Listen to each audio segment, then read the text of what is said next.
रसूलुल्लाह सल्लल्लाहु अलैहि वसल्लम ने शाह फरमाया था, ये ऐसे लोग होंगे जो अपने आप को बड़ा तकवे वाला समझेंगे।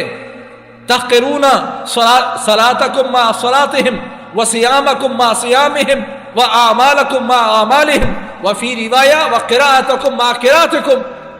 ऐसे जबरदस्त किस्म के वो मोमिन समझे जाएंगे जो मुसलमानों में घुसकर मुसलमानों के कत्ल के जवाज के फतवे देंगे। यक़्तुलून अहलल इस्लाम व यदऊन अहलल औसान। का उन बदबख्तों की सबसे बड़ी गंदी आदत ये होगी, अहले इस्लाम को कत्ल करेंगे, अहले औसान को छोड़ देंगे, मुसलमानों को कत्ल करेंगे।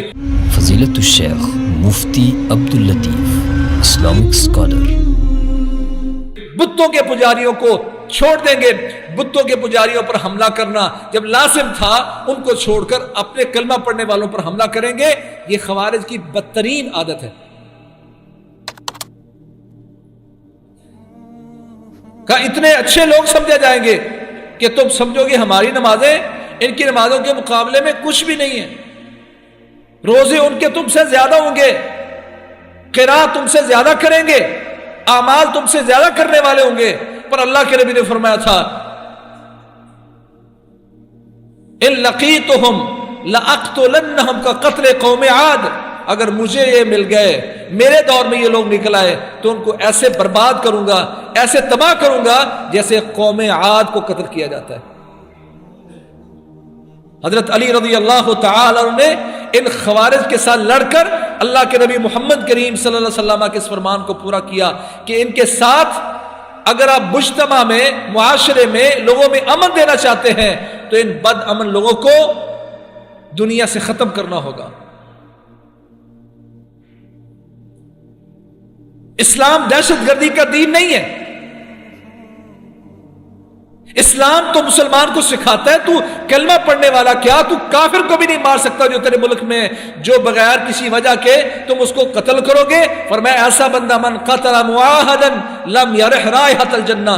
तुमने मुसलमानों के इलाके में किसी काफिर को बिला वजह कत्ल कर दिया, तू ऐसा मुसलमान कि अल्लाह तुझ पर इतना नाराज है, तुझे जन्नत के करीब तो क्या, अल्लाह तुम्हें जन्नत के करीब आने भी नहीं देगा।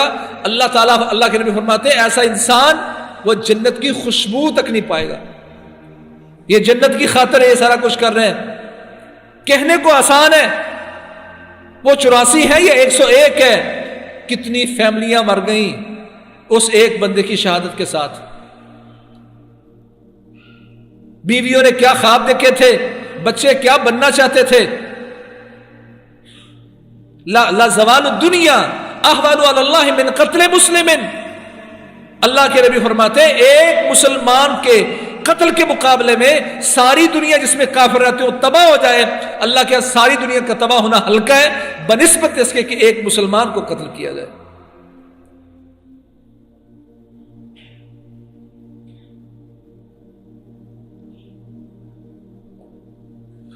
जरूरत इस बात की है, मसलत नहीं।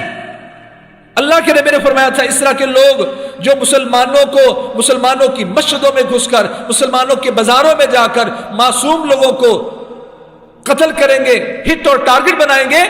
फरमाया ऐसे लोग अगर मुझे मिल गए उनको ऐसे कत्ल करूंगा जैसे कौम आद को कत्ल किया जाता है। एक रात में ऐसे कत्ल करूंगा जैसे कौम समूद को बर्बाद किया गया। कौम समूद और कौम आद को कैसे, ये भी अल्लाह के नबी मोहम्मद करीम सल्लल्लाहु अलैहि वसल्लम बता के गए हैं। अगर तुम चाहते हो मुल्कों में अमन हो तो इस तरह के लोगों को पहली फुर्सत में खत्म करना लाजमी है, जो मुसलमान के कत्ल को जिहाद का नाम देता हो, दहशतगर्दी का नाम वो जिहाद करार देता हो। कौम आद दुनिया से मिटा दी गई, कौम समूद मिटा दी गई। और आपने फरमाया अगर इस तरह के लोग जो मुसलमान होंगे, कलमा पढ़ेंगे, मुसलमानों में रहकर मुसलमानों को कत्ल करेंगे, तय हो गया कि ये फलां लोग हैं, तो फरमाया इनको ऐसे कत्ल करूंगा जैसे कौम आद को कत्ल किया जाता है।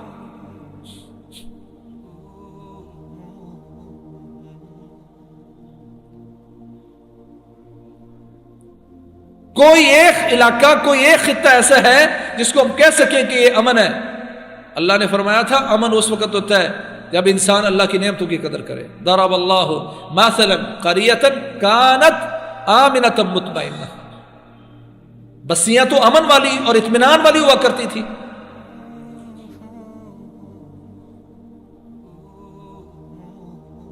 پھر اللہ تعالیٰ نے فَأَذَاقَهَا اللَّهُ لِبَاسَ الْجُوعِ وَالْخَوْفِ بِمَا كَانُوا يَصْنَعُونَ، پھر ان کی بدعمالیوں کی وجہ سے اللہ تعالیٰ نے ان پر بھوک بھی نازل کر دی اور خوف بھی. اور ملک پاکستان میں بھوک بھی بہت ہے اور خوف بھی بہت ہے. وجہ کیا ہے؟ بِمَا كَانُوا يَصْنَعُونَ. کیا یہ خوب ہوتا کہ حکومت پاکستان اعلان کرتی کہ اس وقت جو حالات بنے ہوئے ہیں ملک میں، اس میں ہمیں اجتماعی توبہ و استغفار کا اہتمام کرنا ہے، اللہ سے مل کر معافیاں مانگنی ہے، گناہ چھوڑ دینے ہیں، جو حرام کام کرتے چھوڑ دیں گے. کر کے دیکھیں، اللہ کے نبی صلی اللہ علیہ وسلم نے ارشاد فرمایا تھا اللہ کی حدوں میں سے ایک حد قائم کر دی جائے، یہ 40 دن کی اس رحمت کی بارش سے زیادہ اثر چھوڑے گی جو ایک حد اللہ کے لیے قائم کر دے گی. کوئی ایک حد قائم کر دینا 40 دنوں کی ابر رحمت سے، رحمت کی بارش سے زیادہ فائدہ کرے گی. مسلسل 40 دن جتنی ضرورت ہو اتنی بارش ہو، کتنا فائدہ ہوگا پورے ملک میں، کبھی کسی نے نہیں سوچا گا. ایک حد اللہ کی حدود میں سے قائم کر دینا 40 دنوں کی اس بارش سے بہتر ہے جو اللہ تعالیٰ رحمت کے ساتھ ان پر نازل کرے. کوئی ایک حد. خیر کی بات آگے شیئر کیجیے اور اپنے لیے صدقہ جاریہ بنائیے.